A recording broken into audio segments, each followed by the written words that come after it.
This program was made possible by a grant from International Minerals and Chemical Corporation.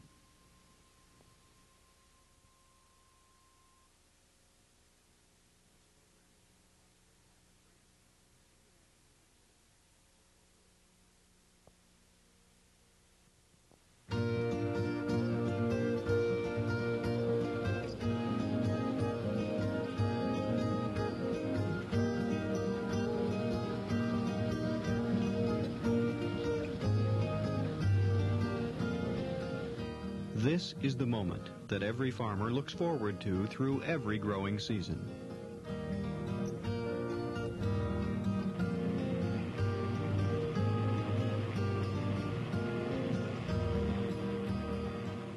But this is no ordinary farmer. Meet Herman Warsaw, farmer, scientist, and innovator.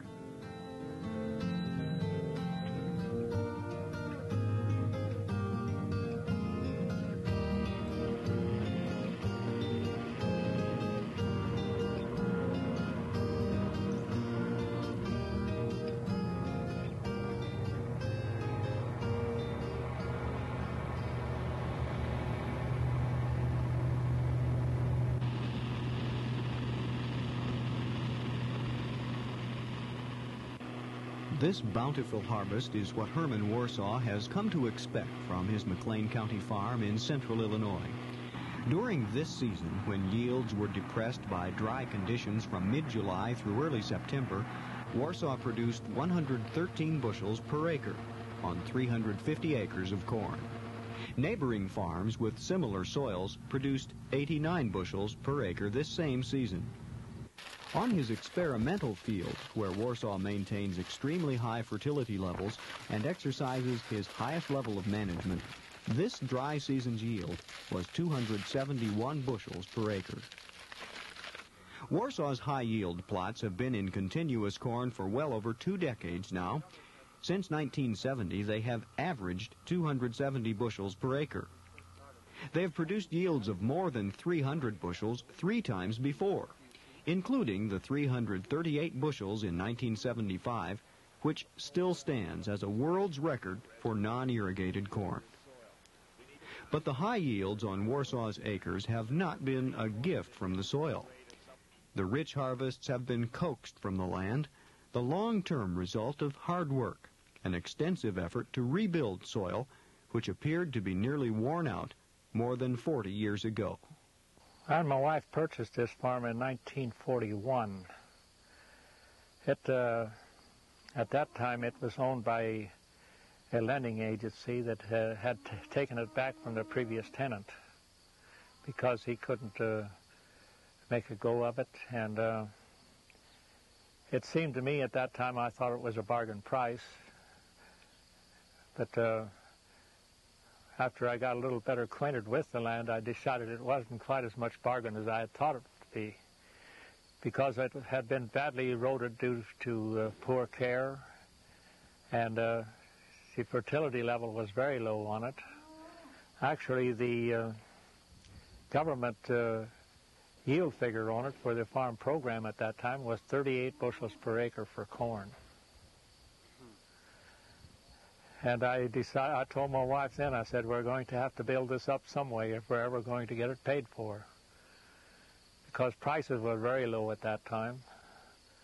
And I knew it would take quite a while to build it up, because you do not change soil just overnight by just pouring on a lot of fertilizers and maybe getting some new farm tools to work with. But it takes considerable time to change the soil and its physical properties.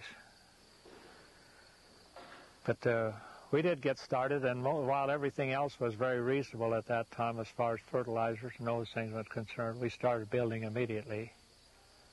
But I never dreamed at that time that with 38 bushel yield that I'd ever produce a yield of 338 bushel in my lifetime. But it actually did happen after quite a number of years, but it took a lot of time of work and a lot of work with the soils to do that. But there was more to it than just hard work. Experimentation and discovery were important factors. It was about 20 years ago when Warsaw began to realize that the way he had been farming might not be the best way. He owes his most important discovery to a perennial wet spot, which often delayed completion of his plowing. One spring we decided we were going to take that chisel plow out there and see whether we could work that through that material and not bring up a lot of wet soil that would form into clods and make it hard to till. And we were rather surprised to find out how well it worked. Not only that, we had spread some livestock waste on the field, and we thought we would try that chisel plow through that, just incorporating it in the upper surface and not trying to cover it up completely. And we were amazed that summer to see what really took place there. Actually, it didn't bother us in our tillage, even in our cultivating our corn. But we found out that fall that we were able to increase the yield by 10 bushels per acre by simply incorporating it in the upper surface rather than burying it too deep. And just to see what effects it would have in the results of leaving that residue on the surface, we were really surprised that summer to see that we could get an increase in yield and control the erosion very well on some of these slopes. So that was the beginning of the end of the moldboard plow as far as we were concerned once we seen the effects there. Herman's change in plowing was just the first of many changes. Always experimenting with procedures and testing the results, Warsaw has developed a total system. A system which combines high fertility and high yields with soil conservation. Too good to be true? Well, here are the results.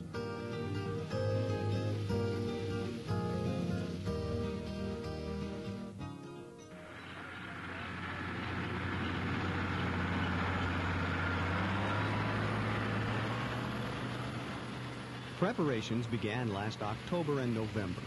Typically, for each pound of grain taken from a cornfield, nearly 2 pounds of plant material remain behind, about 1 pound on the surface, and a little less than a pound in the root zone.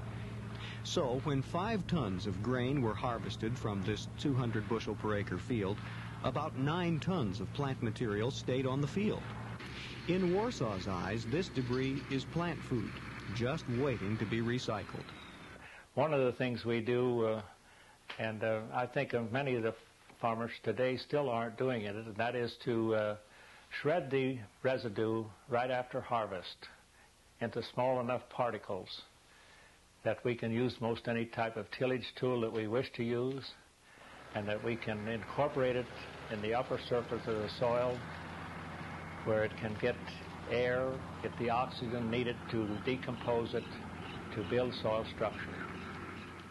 And this has been, I think, probably the key thing in regard to soil management, both in controlling erosion and building the productivity of the land itself.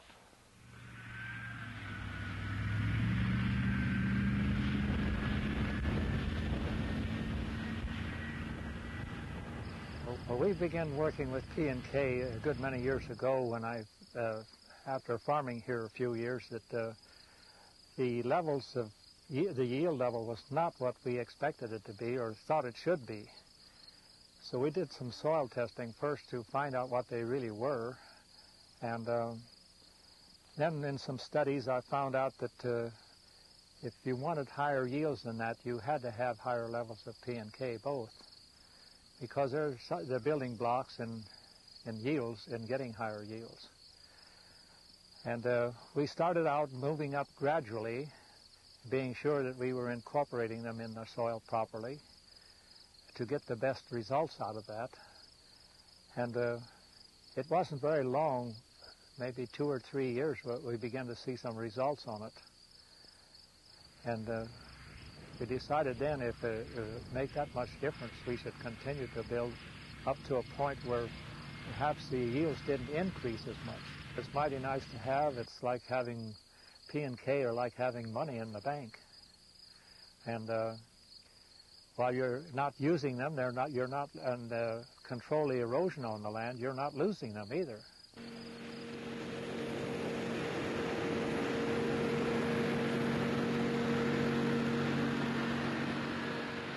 Also the fact, using the chisel plow, that we knew we could get our fertilizer down deeper, getting a deeper profile of soil there for the plants to grow in, with a lot more water holding capacity.